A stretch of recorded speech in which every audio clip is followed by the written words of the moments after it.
Welcome to camp and to probably the longest 30 minutes of your entire life. My name is George, and there's my little Twitter mango hat face handle thing. Follow me if you want, but I don't really post much of worth much. So yeah. You're going to notice that this is very much set out like a business presentation because that's all I know at the moment. So here is our agenda for the talk. I'm going to tell you who I am. I'm going to give a little bit of a description of imposter syndrome. I'm going to answer the question: am I an ADHD imposter? And you'll understand what I mean then when, I'll define the question as well at that point. Wow, where have my words gone? I will also answer how I can feel like I'm not an ADHD imposter. And then, if there's time, there'll be questions and discussion, which is just a posh way of saying I'm going to run away and close Discord. So, one thing I have learned over the years, and it's usually the hard way, is that there's always somebody else who is in a similar situation to you. So that's why support groups and gatherings like this camp exist. Yeah. So my intent today is to present my experiences on the off chance that it resonates with somebody else, and if it does, that's brilliant. So be you diagnosed or not, or just having doubts about whether you should have been, hopefully what I present will just make you feel like you're not alone in any of this, in how you're feeling. But that said, I am not a psychiatrist, I'm not a therapist, I'm not a guru, shaman or bodhisattva. I'm just one person with experience to share. And as such, most of this presentation is, actually all of this presentation is my personal experience, which is anecdotal at best and probably plain misinformed at worst. And there may actually be some bad humour. And I say may, there will definitely be bad humour. No, I'm not from Leeds, Ross. I'm from Rochdale, which is on the correct side of the Pennines. And you wanted to be friends. And that was right. So, British bands. Let's get up. No, stop distracting me. It's bad enough that I have to do this. Oh, right. Next slide. So, who am I? Why am I here? Why did they let me loose on the internet? So yeah, I'm George. I'm a regular guy with a dopamine deficiency. Hi everyone. Pronouns are he and him because we should normalise pronouns. It reduces assumption and ambiguity. And once we've normalised pronouns, we can then start normalising pineapple on pizza. Pineapple on the pizza crew, give a shout out, yeah? Oh yes, that's it. We've got at least 3 people. So yeah, as you can see, I am a software developer, software engineer. I've had a nice, illustrious 10-year career doing something that really does hide my ADHD well. And as you can tell from the dulcet tones of my voice, I am from the UK. I was diagnosed in 2017, and I actually had to work this out using pen and paper because I couldn't remember earlier. And I am primarily inattentive. I don't know why I put that in the slide, but I'm sure there is a reason. Maybe it's foreshadowing. That's it. I'm foreshadowing how disjoint the slide's probably going to be. Yeah. So without further ado, I'm going to move swiftly on to telling you about imposter syndrome. So imposter syndrome is very career oriented. It's the psychological experience of believing that one's accomplishments came about not through genuine ability, but as a result of having been lucky, having worked harder than others, or having manipulated other people's impressions. So that's just a really fancy way of describing ADHD, I think. You either hyper-focus on something, you either procrastinate to right at the last second, or, we mask ourselves and hide who we really are. So the original study was in 1978 and focused on high-flying women, which, in those days, there probably weren't that many. And I say that with total, not humour, right? This is where my brain has just kicked me in the nards. I'm going to tweet about this later. So the study said that imposter syndrome was less prevalent in men, which, given the study that they had, it would have been. The second study they did in 1986, I think it was, then changed all that. So imposter syndrome is, like I said, it's very career oriented, but it does manifest in a lot of different settings, such as like being in a new environment, being in a new workplace. Social interactions can bring about like imposter syndrome, as can, being in class in academia, and believe it or not, relationships. I was going to go into an example, and it fell out of my brain. Nice. So yeah, the recent research suggests that around 70% of people have experienced imposter syndrome at some point, which the research is probably very America-centric, but I reckon that there is quite a lot of ecological validity in like other westernized countries.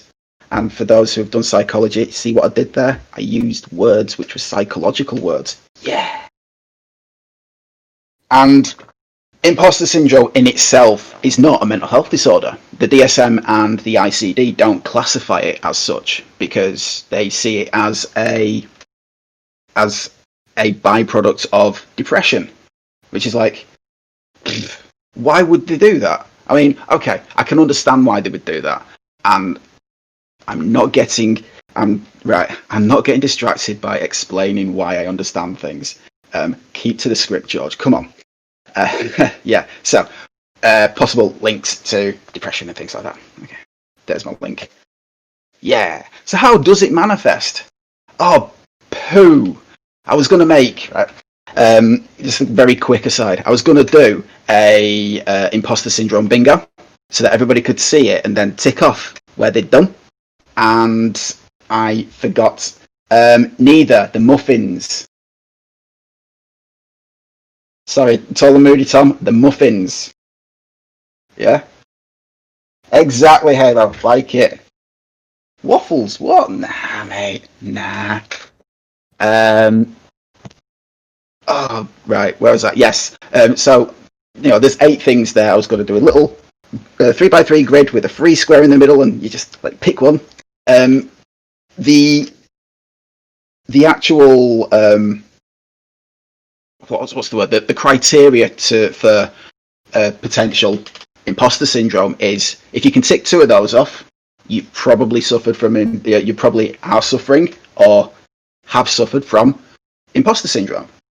Which, given how how very common these sort of things are for a lot of people, it's like, wow, that just made my head explode in a cloud of brain and skull, and I still haven't cleaned the walls correctly. But I'm going to quickly go through each one of them so that we can so I can continue with the talk and not get distracted and hold people up from because it's a break after this. So yeah, it's a break after this. So I don't want to be holding people back because I know what it's like when people are hungry and they're like, oh, not another talk. And right, stop. The Imposter Cycle is a feedback loop where we need to do something. Well, it's a feedback loop that when we need to do a task, we will either over prepare for it or we will procrastinate. and I will give a cookie to whoever can guess which one I did for this talk. So the successful outcomes from these tasks will either be viewed will either be viewed as a result of hard work, working harder than everybody else did, or as a result of luck, depending on whether you over prepared or procrastinated on it, and not down to like your own personal ability. The need to be the best at things and the need to do everything oneself. Yes, I did just use the word oneself because Queen's English in the house. These two tie in together because if you do everything yourself, then you in yourself can guarantee, it's going to be the best. And if you're in a team and you need everything, you want the team to do brilliantly. It's like, I will do all this thing, and you lot help. By just being there, moral support, and these two things can lead to some nasty burnout. We've also got the fear of failure. So it's like kind of like an antithesis to these last 2 points, where if we don't do everything ourselves and if we do let other people help, we're going to fail. What if we fail? And it's like, no. And then we start thinking, this isn't my. It goes on to things like, this isn't my ability that's done this. It's something else that's done this. It's luck. It's the fact that we put a lot of hard work in, and it's none of it is my ability, and I don't have any ability, and everyone's going to find out what sort of a fraud I am. And this is always despite getting positive feedback. When people say to me, "Oh yeah, you've done a great talk today," which I'm sure nobody will, I would be like, nah, because I was winging it. I did it all. I will make excuses as to why it was a really bad talk. But on the flip side of that, I will, when it is finished, I'll probably be feeling like, oh, yeah, that's really great. And now I feel guilty for having done that because I shouldn't have, done the slides in the last 6 hours. I shouldn't have gotten really drunk last night when I should have been doing all my content, or I should have, when I said that I was going to when I agreed to do the talk, I should have started doing the talk then. And that sort of thing really makes me feel guilty because it might go well, it might not do, I don't know. But then there's also the fear of success, because once you've succeeded, there's not really very further up you can go. If you think of it like a graph, if your success is 100, the only way you've got is down. It's like, well, I need to keep this success going, otherwise it's going to go down, and it's going to go down at a rate which I'm not comfortable with. And oh no, they're going to find out that it was a one-off, and then all eyes are on you because you've done well. And that's, but that is how it manifests. And so, as I said earlier, it is very career oriented, and it does. But how does this sort of like tie into ADHD? Well, first I will tell you about how I was diagnosed and what it did to me. So I was diagnosed as ADHD PI 3 years ago. My now ex-wife and a few of my friends were like, George, you really should get tested for ADHD. I had no idea why, because I was just doing what I do, which was bumbling through life, being happy, and being ignorant of everything around me. And then I got tested. I did the tests, and I saw the psychiatrist, and I got told, you have ADHD inattentive. And then I was like, what, sorry? He said, you have ADHD inattentive. I said, I know, I was doing a joke thing. It's like, come on, psychiatrist, why do you not understand humour? And that probably would have gone down better with a live audience that I could see, and have a plant who could laugh, and then everybody laughs because that's what they do. It's groupthink, innit? Yep, Neko there is laughing. Yeah, thought she would. Um, so yeah, when I did get diagnosed, went through all the stages of of grief, as it were. So my ego was shattered. I thought I really was the mutt's nuts. That I was invincible. That there can't be anything wrong with me. I don't have any imperfections or any sort of any deficits. I am man cave club bang bang kind of thing. The thing that happens, especially as a developer, there is a certain amount of ego that just goes bye, dead to me, splat. But from that there came a lot of a bit more of an increased self-awareness. I answered a lot of questions that was going on with me at the time. It's like why I was finding it difficult to stay awake in meetings, why I was finding it difficult to ask for help, why I was losing focus on mundane tasks, then getting annoyed with myself, and then attributing all this annoyance and negativity to one of my other team members when I was complaining loudly to my ex-wife. And then there was the self-reflection.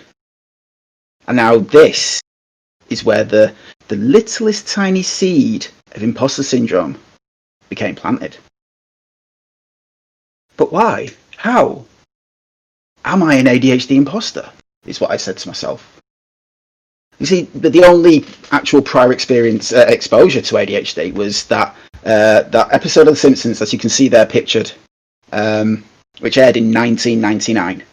So I went and got diagnosed 18 years after that was viewed. But it's that one thing that stuck in my mind, and I thought to myself, I don't fit this stereotype of Bart being hyperactive. And I thought about my school life, and it's no, I was a quiet person. I was, as they say, gifted. I could have put in more effort, and I managed to get through school perfect. And thinking about it as well, my social life didn't really fit the stereotype. I had lots of friends. Now I don't, because they all hate me. Sorry. And it sort of brought. It was kind of further compounded when a friend who I'd known for quite a while, when we were sort of sat having a drink in a pub, I said, "Look, I'm getting tested for ADHD," and she was like, "Nah, you don't have ADHD. I know somebody who's got real ADHD, and they can't sit still and all this." And I was like, "Yeah, well, maybe she's right." And has the sort of the really basic psychological, psychology knowledge that I've had over the past couple of years, help me trick this psychologist into giving me this diagnosis, and with my witty charm and amazing sense of humour, to be honest, sometimes I still do. But since I got diagnosed, there's been other things which have contributed to me feeling like an imposter. With the meds that I got put on, just worked. I've read stories of people who have tried many different medications, many different strengths, to be hit with a multitude of side effects to the point where they need to change their meds on a regular basis because the side effects just really hit them. And that, to me, that makes me feel bad because it hasn't happened to me, and it's well, why? And I mean, the biggest thing though that has really sort of made me think, are you an ADHD imposter? Is I've been really lucky in that I have no comorbid mental health issues, and I think, again, this is a bit of anecdotal stuff, but a lot of people that I interact with who have ADHD have some other mental health issue or mental health ailment, and I feel guilty for only having ADHD when, you know, a lot of other people have other challenges like this. And this, yeah, it ties in really well with imposter syndrome.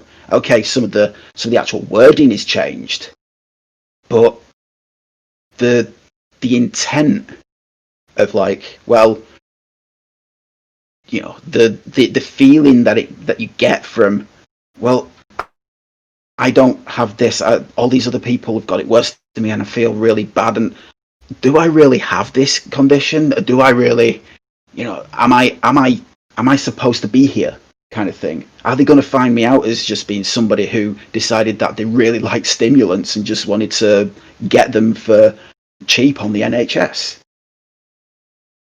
Those things always, you know, every now and again, they sort of eat at you. But, and here is where I feel is like the best part. That all this can be mitigated, you know. And how do I not feel like an imposter? And it's being like inattentive. It does make it unnecessarily difficult to notice when imposter syndrome thoughts pop in. But once I do notice them, eventually, I try and reframe them. I try and reframe what it is that I'm thinking. It's like, okay, am I, you know, my meds are working brilliantly, and these other people, they've got all these side effects. How do I stop myself feeling bad about that? I know it's easier said than done, but sometimes just the intention of, I don't want to be thinking that I'm feeling guilty because of this. It's more, I don't think that these people would want me to feel bad because I don't. So I also talk about it. My cat could tell you stories if she was, like, able to talk. I mean, she tries. Bless her, she tries. But when you talk aloud to something, which is known as, like, rubber ducking in the tech industry, you're verbalizing what it is that you're feeling, or what the problem you have, and then you're hearing it as a third party. So it sounds like somebody else is saying it. And then, I mean, from a personal note, I realise how silly I am just talking to my cat. And that distraction in itself helps me realise that, well, maybe I'm not as fraudulent as I actually think I am. And I guess finally, the thing I also try to bear in mind is that everybody is different, and that, you know, some people have got experiences with the condition that could scare the sheet off a ghost. I'm really proud of that saying, actually. And then they've got some people whose experiences don't. You know, everybody is a product of those experiences, and all those experiences are valid, including my own. And if all that fails, then I find it's a great thing to agree to present a talk to a load of people who have ADHD, then realise you have nothing ready, like 2 days before it starts, and then frantically work up to the last minute, writing and creating a presentation. Definitely won't feel like an imposter anymore. Thank you.